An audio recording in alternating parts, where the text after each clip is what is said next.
Yes, yes. So there are these weird, dark, shadowy organizations. We don't know how they're funded. Some of them we don't even know who's behind them. But one of them is Canary Mission. There's another group called Stop Anti-Semitism. I think there's more information about who's behind that group. And then there's another group called Jews in School. And so these groups realized that they can't get me fired from my job, right? Cenk Uygur is not going to fire me because of my critique of Israel.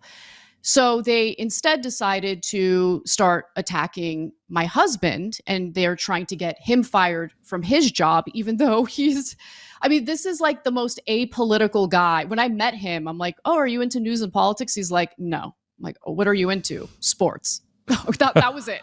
I'm like, you're perfect for me. Good husband. I agree. It's right, good. Right. And they've been relentless in taking me out of context. And sure enough, one morning as I was walking my dog, a woman who I've actually seen in the neighborhood before, we had never spoken to each other, but we've passed by one another without incident. She's standing in the middle of the sidewalk, just kind of blocking it, and her dog is going nuts. And she's looking at me with this weird, menacing look on her face. And I'm really not thinking much of it. I'm thinking, oh, that face is probably because of the fact that her dog is losing its mind. She's probably trying to train the dog. No big deal. I literally try to get around her because she's blocking the sidewalk, and I walk into the street. And as I'm doing that, she starts approaching me with her dog, like basically sicking her dog at me and my dog, which is like a little 20-pound dog, mine is. And at that point, I take my headphones out. I'm listening to music. I'm like, hey, what are you doing? And she's like, you're a Jew hater. I'm like, oh my gosh, she's actually trying to hurt me with her dog. And at that point, I try to reason with her at first. I'm like, no, there's a misunderstanding.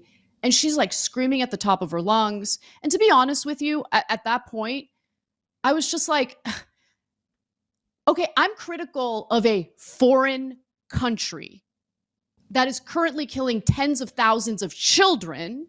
So let me ask you, how many children need to be slaughtered for you to be satisfied?